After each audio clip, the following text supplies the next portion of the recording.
Bonsoir à tous et les bienvenus si vous nous rejoignez sur BFM TV. C'est la suite de votre édition spéciale. Manuel Valls est candidat à l'élection présidentielle. Il a déclaré aujourd'hui aux alentours de 18h30 depuis Évry. Écoutez. Alors oui, je suis candidat à la présidence de la République.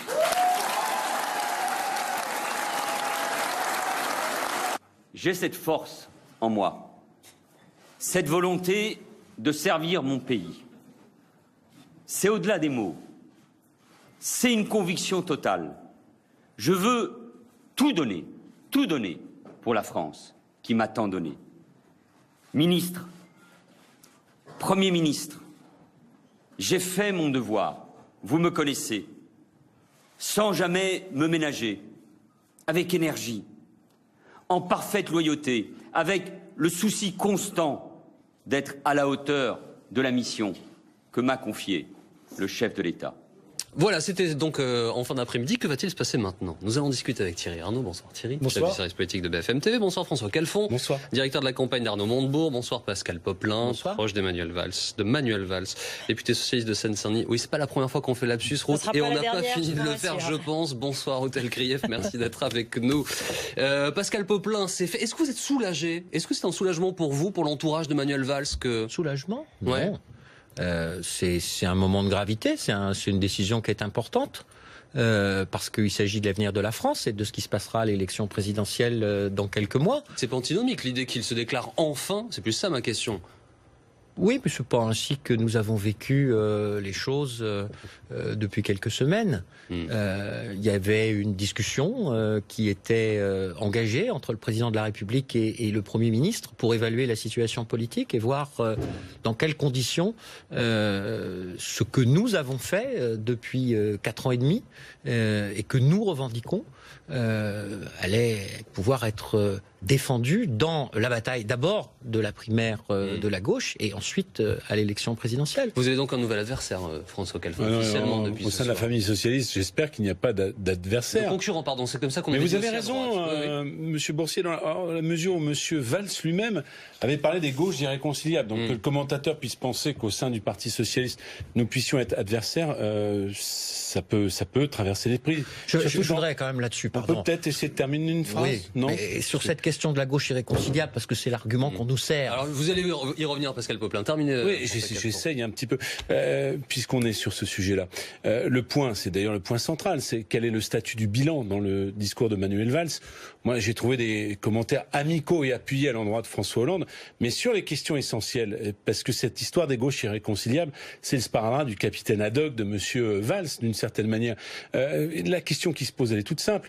Celui-là même qui finalement s'est séparé des ministres avec lesquels il était en désaccord politique. Je pense à Christiane Taubira sur la question de la déchéance de la nationalité. Je pense à Cécile Duflot. Je pense à Arnaud Montebourg. Je pense à Aurélie Filippetti. Je pense à Benoît Hamon. La liste est encore plus longue que ça puisqu'il y en a d'autres.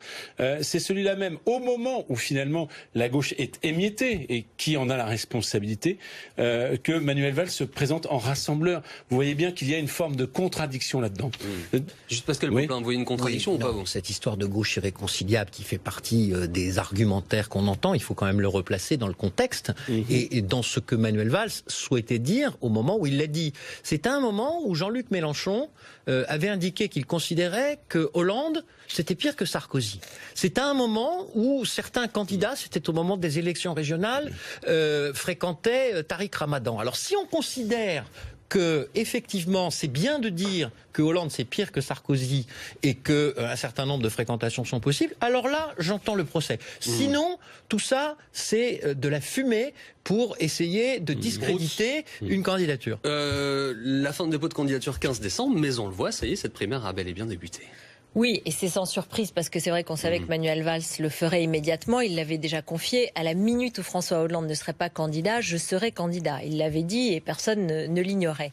Donc il a démarré, sans doute sur un discours très préparé, dans lequel, d'une certaine façon, on a un peu l'impression qu'il coche toutes les cases, c'est-à-dire il répond à tous les reproches en disant mais je vous promets, je vais faire le contraire. Et donc j'ai une forme de petite gêne, c'est-à-dire que moi je pense qu'il faut assumer ce qu'on est.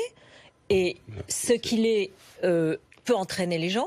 et ce qui les entraîne, y compris des gens à l'extérieur du Parti socialiste, parce que sa position républicaine, par exemple, sur le régalien, est très importante. C'est un marqueur très fort et qui peut attirer des électeurs de l'extérieur du PS. Et c'est une primaire de la gauche ouverte. Hein. C'est une primaire ouverte et on le voit. Les électeurs se saisissent de cette élection. Ils l'ont fait pour la droite, ils le feront pour la gauche. Donc, alors. J'entends bien qu'il veuille se présenter comme le candidat central et que, d'une certaine façon, comme étant Premier ministre, il veut endosser une forme de responsabilité et donc avoir un discours moins transgressif. Mais ce sera difficile. Ce sera difficile pour lui. Opération rassemblement lancée immédiatement. De ce point de vue, je suis pas totalement d'accord avec Ruth. Est-ce que Manuel Valls peut gagner sans rassembler au-delà des valsistes, ou en tout cas ceux qui sont sur sa ligne? La réponse est évidemment non.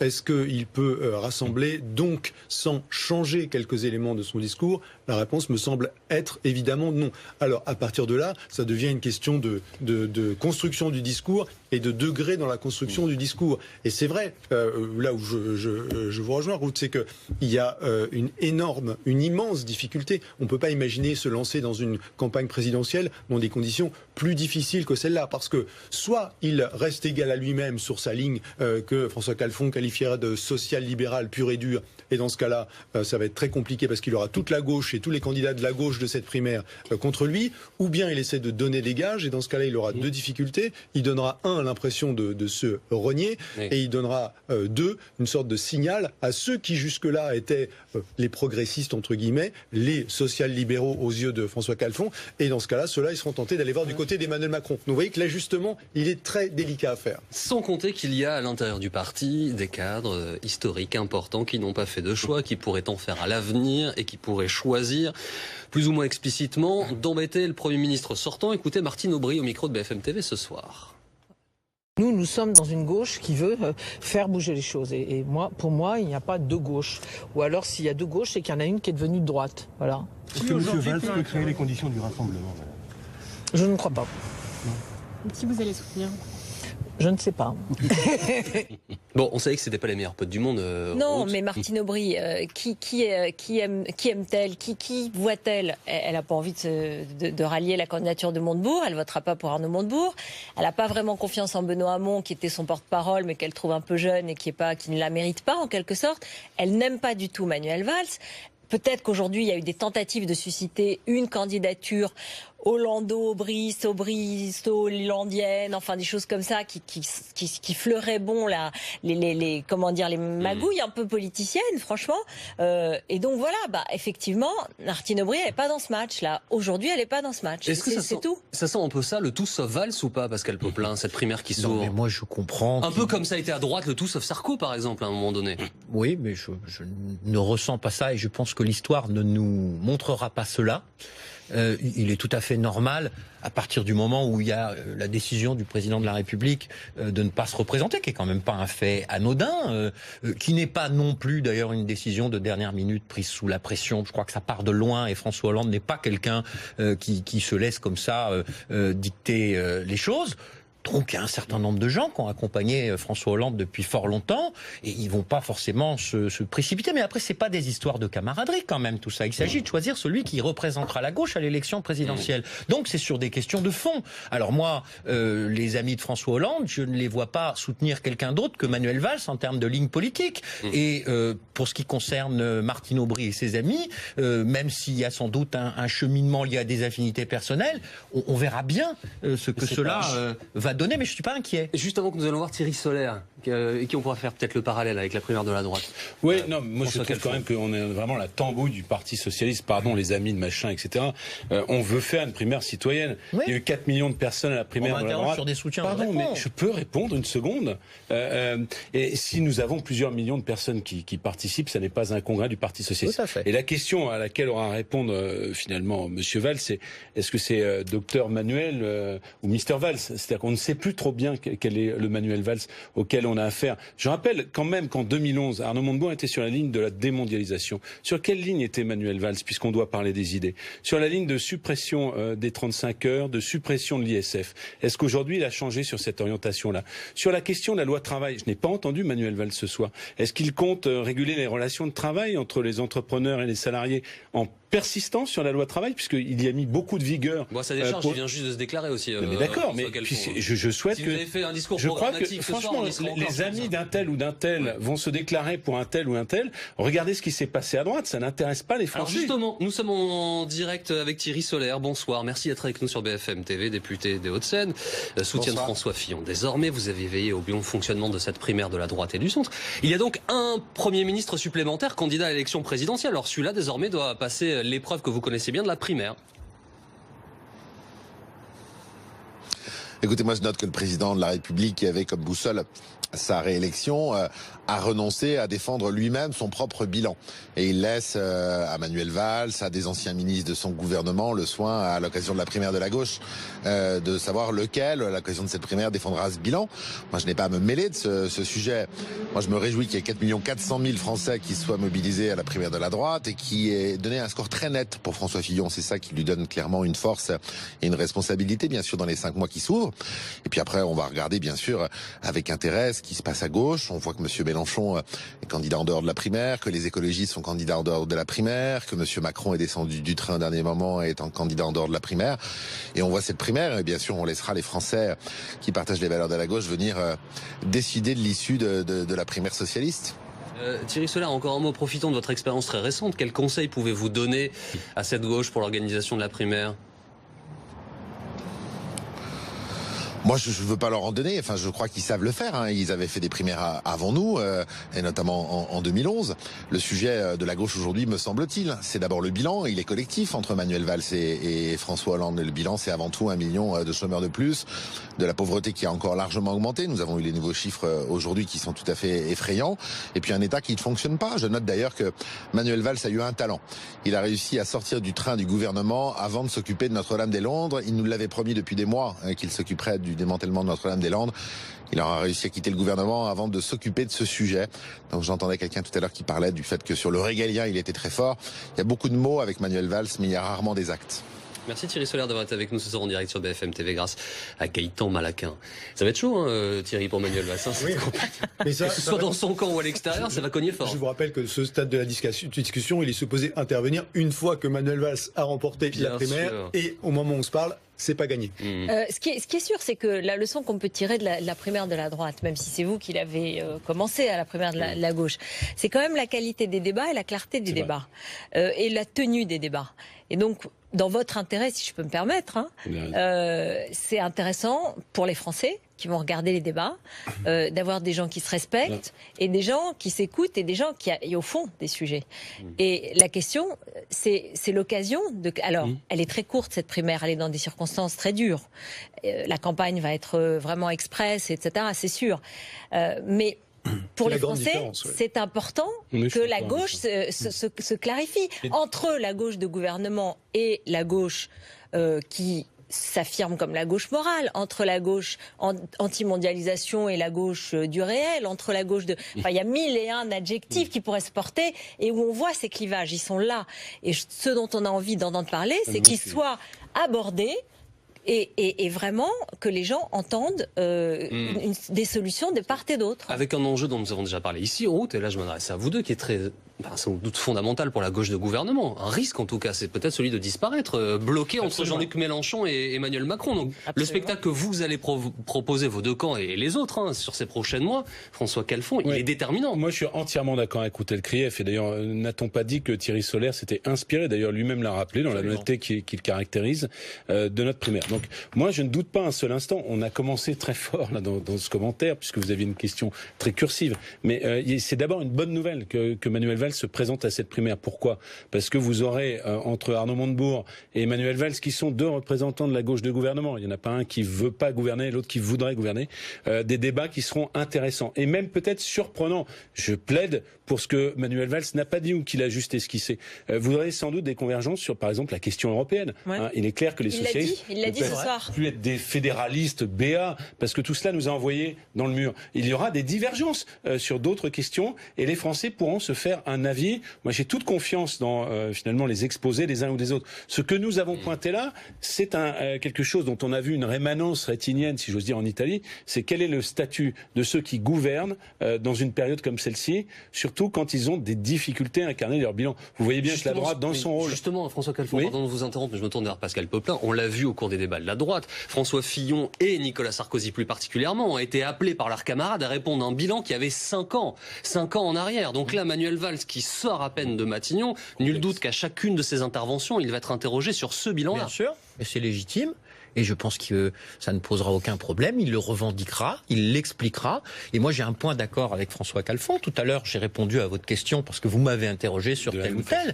Mais la réalité de ce qu'on a pu constater, nous, en 2011, et de ce qu'a pu constater la droite en 2016, c'est qu'on n'est pas dans un congrès, on n'est pas dans quelque chose qui est fermé. Et ce sont les Français qui décident de se déplacer qui feront le choix. Donc, cette explication qui, je crois, compte tenu des différents protagonistes, pourra être digne, ce qui n'exclut pas la fermeté et la franchise. Elle sera éclairante pour nos compatriotes et je crois d'ailleurs qu'elle posera à l'arrivée un problème pour ceux qui ont refusé de rentrer dans ce processus de la primaire. Eh bien justement, écoutons Emmanuel Macron au micro de BFM TV ce soir depuis New York. Bah oui. Maison des progressistes, elle s'appelle En Marche. Parce qu'il y a des progressistes de gauche, de centre et de droite. Ensuite, depuis 18 mois, tous les sondages sont constants. La gauche n'a aucune chance, la gauche classique n'a aucune chance d'être au second tour. Aucune. Et de loin. Depuis 2 mois, depuis que j'ai quitté le gouvernement, je suis le 3e dans les sondages. Donc j'invite plutôt les progressistes de gauche, comme ceux du centre ou de la droite, à me rejoindre pour faire en sorte qu'il n'y ait pas au second tour un simple choix entre le Front National et une droite conservatrice. Et d'avoir une véritable offre progressiste qui permette de refonder le système français. Un propos recueilli par Cédric Fest et Jean-Bernard Cadier. Il habite tout l'espace possible, évidemment, Emmanuel Macron. Oui, on voit bien que dans cette campagne, une des difficultés de Manuel Valls, c'est que Emmanuel Macron soit parti avant lui sur un terrain qui était naturellement le sien dans une assez large mesure. Et donc la difficulté aujourd'hui, c'est de faire cette campagne sur cette primaire de la gauche sans céder trop de terrain à Emmanuel Macron, parce que dans l'hypothèse où il gagne, il faudra ensuite aller regrignoter des parts de marché chez lui. Donc voilà, ce créneau, ce que Emmanuel Macron qualifie de progressiste, qu'on a entendu dans la bouche d'Emmanuel Valls tout à l'heure aussi. François Calfon qualifierait de social-libéral, c'est le créneau, c'est le créneau naturel. Il est plus à droite que Manuel Valls quand même. Ah bah, ça dépend du sujet. Ça dépend du sujet. Vu par François Calfon. Ça dépend du sujet. Mais en tout cas, ça me paraît pas être la bonne grille de lecture, moi. Mais en tout cas, en tout cas, la rivalité entre Manuel Valls et Emmanuel Macron a fait pas de doute, même si elle est rendue plus complexe par le fait que l'un soit hors de la primaire et l'autre soit à l'intérieur. C'est vrai que si on raccourcit les choses intellectuellement, pardonnez-moi, c'est un peu une provocation, Pascal Popelin, il a un peu un décalcomanie à l'extérieur du parti, Manuel Valls. C'est compliqué pour faire campagne. Non, mais cette question du rassemblement, excusez-moi, mais elle se pose aujourd'hui à tous les candidats à la primaire. J'ai pas compris qu'aujourd'hui il y en avait un qui transcendait tous les clivages. Donc ce débat, on va l'avoir. Il est d'ailleurs une question qui se pose aussi à ceux qui sont en dehors de la primaire. Le problème après, et là il n'y a pas de décalcomanie, c'est que Manuel Valls, il a clairement dit où il était politiquement. Il a toujours été d'ailleurs. Il est membre du Parti socialiste depuis qu'il a 17 ans. Il a toujours participé au processus de décision collective, bien sûr, certes, en affirmant parfois sa spécificité, mais en restant toujours dans un jeu qui était collectif. Oui, mais aussi en appelant à refonder le Parti socialiste, mais ça, c'est normal. En appelant à créer une maison commune, et ça, c'est grave, à changer ça de pose nom. un problème. Et alors pourquoi Juste pas un point, parce qu'on n'a pas répondu. On essaie de faire une course de petits chevaux, mais ça marche pas comme ça. C'est-à-dire que celui qui sera sorti de ce processus finalement de primaire aura été investi par 1 million, 2 million, 3 millions de personnes. Bon, c'est quand même pas tout à fait la même chose que celui qui marche avec ses amis à New York, à Londres et parfois à Paris, ou même que Jean-Luc Mélenchon, qui a un parti que je respecte, qui est le parti de gauche, mais qui sera loin de la primaire de la gauche. Alors ensuite, puis pour répondre à Pascal Popelin, tout à l'heure, ça remonte à loin, il disait dans quel contexte Manuel Valls a prononcé le terme de gauche irréconciliable. Bah oui, mais le problème, puisque c'était face à Jean-Luc Mélenchon, c'est qu'à la fin du film, il faudra quand même aussi parler à Jean-Luc Mélenchon. Bien sûr. Et c'est la difficulté quand même qu'aura Manuel Valls. Et donc les personnes de gauche, pourquoi vont-elles venir à cette primaire au-delà de l'intérêt? Et je crois qu'il sera effectivement de haute volée. Mais parce qu'ils veulent tout simplement que la gauche soit pas disqualifiée au second tour. Bon, et cela suppose de choisir, pardon de le dire, un monsieur X ou une madame X, hein, c'est selon, qui sera en capacité de faire ce rassemblement. Et je crois que finalement, la question qui se pose aux uns aux autres, c'est sur quelle feuille de route on peut faire. Cette feuille de route-là, Hotel Krief, n'est pas forcément une route contemplative par rapport à l'action gouvernementale. On peut gouverner et gouverner à gauche, je le rappelle quand même au passage. Merci François Calfon, merci Pascal Popelin d'avoir été avec nous ce soir dans cette édition spéciale.